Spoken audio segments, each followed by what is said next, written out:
For all of my early childhood, I was skinny, but then I started to take care of fitness less. I started to be more sedentary, and I gained weight. And I remember the first time that I tried to lose weight, like it was yesterday. It was around the corona lockdown, around the beginning of it.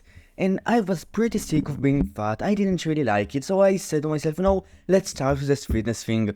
I downloaded an app called Leap Fitness 30 Day Challenge, and I started to do the exercises in it. I remember the first workout that I did it and it was pretty hard, and I finished it. But then the second workout, it was even harder, and I still finished it. And then the third one, I wanted to finish it, and I did, okay?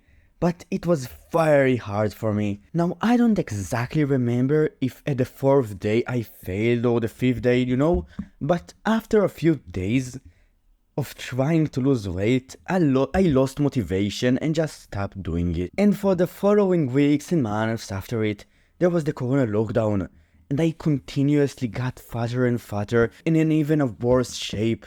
Until 3 years ago, I was sick of being as fat as I was because I got really fat. I got obese essentially, but I decided to change for the second time. Now this time I was ready for the demotivation to come. I was prepared to it. Instead of just giving up and not continuing, I kept going when I had this demotivation. I just kept going to my workouts. I used discipline. And after a month, I lost around 7 pounds or 6 pounds. After 3 months, I lost 25 pounds, and after a year, I got in an amazing shape. In this video, I wanna go over one tactic that helped me a lot to succeed during this journey. Now, I won't be sitting here and telling you that this tactic is the best one, and you should just use it and that's enough, because discipline is self-control, it is hard. It is going through hardship, and there is no one tactic that will allow you to become the most disciplined guy and just lose weight and get in an amazing shape, right? But this tactic will help you, I can guarantee you this. Before I go over it, I want to talk about the constant, the thing that will always be there when getting in a better shape in terms of building muscle, exercising in general, and eating the right foods and other wrong ones. It is hardship, right? Eating the right foods feels worse. Working out when there is no motivation and going through this pain by itself with motivation or without it, it is hard. All of these things are hard, and that's why they are demotivating by nature. On top of that, they do one more thing. They causes us to think irrationally when doing them, in terms of whether we should keep doing them or not. Think about the last time that you did something really hard, and you put yourself through it. You were not forced to do it, you just decided to do it. Did you want to stop, to quit? Did your brain tell you, bro, stop doing it? We need to stop, bro. This shit is hard. This shit is painful, let's stop doing it. And you came up with excuses and cop-outs to why you should stop. If you're somewhat like me, then you have probably went through it, through these mental thought patterns many times during exercise, especially during cardio. This is a tactic that I use sometimes when I feel like zero motivation and I know that the right thing to do is to go to the workout. So the first step of it is beforehand to realize whether going to this workout is the smart thing, whether this plan that you follow is structured the right way, at least when it comes to the things that matter. For example, let's say that you want to lose weight, and you decided beforehand to train 4 times per week, an upper-lower split, and you realize that sometimes you will feel some level of fatigue, but going is the smartest option. You beforehand made all of these decisions for your future self. That's the first step of the plan. It is making these decisions beforehand. It is learning and realizing what the smart things to do are beforehand.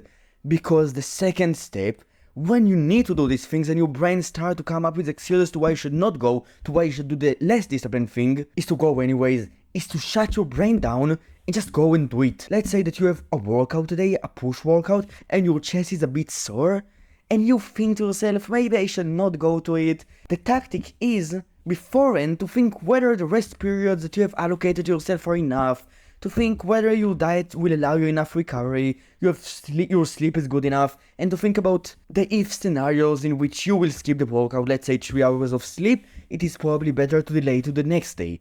You think about all of these scenarios, all of these things, and then you just act in accordance to the rules that you set to yourself when you thought clearly. When you genuinely sat and thought, what you should do when you will feel this feeling, when you will sleep this amount of time, when you will need to go to this workout even though you're sore and nothing actually signals that you should not go, right? You are just sore. That's the only signal to not go. You should think about these things before and you should follow the plan. You should set the plan in the right way, and then when you need to follow it, just shut your brain down and go into it. But there is one exception to this rule of just shutting your brain down and being disciplined. And it is if the signal, the feedback is so strong, it tells you, no, don't go today, bro, right? This kind of signal, when you're so tired, you have a massive headache, and you are so physically fatigued, if you get to this place in which the feedback is that strong, the exception is not to not go, it is to change what you do. So, for example, if you're so tired and fatigued to go to the day's workout, you don't wanna go, and it is a push workout, your chest is extremely sore, instead of not going, so not going is the worst case scenario because it makes you less disciplined by the longest shot. Why? Because the least disciplined thing to do is to not go. Instead, I want you to go and think about what you can do. Let's say that your chest is sore, so you will take a deload today. Now, for results in the gym, it is not the most optimal way to do stuff recovery wise. Maybe not going to today's workout and taking a day off and going tomorrow stronger is a smarter idea. But the thing that I needed to realize is that for mentality, skipping today's workout because you just don't feel like it is not a good thing, right? It destroys discipline because it is the undisciplined thing to do. When you do undisciplined things, you become less disciplined, right? In the exception scenarios in which you see a lot of feedback to not go from the world, from your body, from your time, you can just go and work out because you're extremely busy today, is to do what you can. Let's say that you have a 20-minute window in which you don't need to work, lunch break. In that time, instead of just saying to yourself, I will just eat and do nothing else, I will just chill, and I will skip today's workout, the more disciplined thing to do is to just do what you can, to go down, do some push-ups until failure, do like 3 sets and get your workout in this way. It is to be creative, it is to force yourself to do something. It is to not allow the option of not doing anything. And by doing so, you will allow your mind to come up with what you can actually do. And I promise you, I've experienced it. You will find what you can actually do.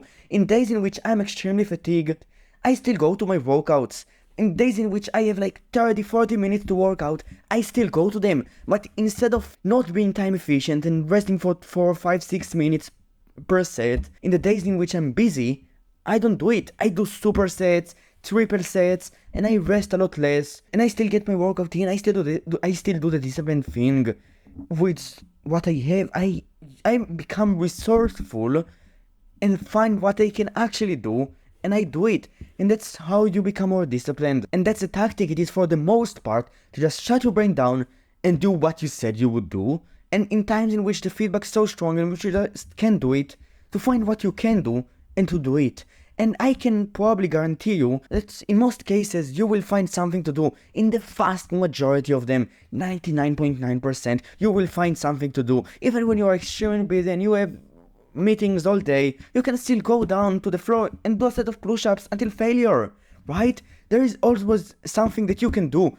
And it is about finding it in the scenarios that are the exception to the rule of just shutting your brain down and going. And that's essentially it. If you enjoyed this video, you can like and subscribe. And just remember, this is just one tactic. It is not perfect. Of course it is flawed, but it works when it comes to discipline and consistency in getting in shape and doing other stuff.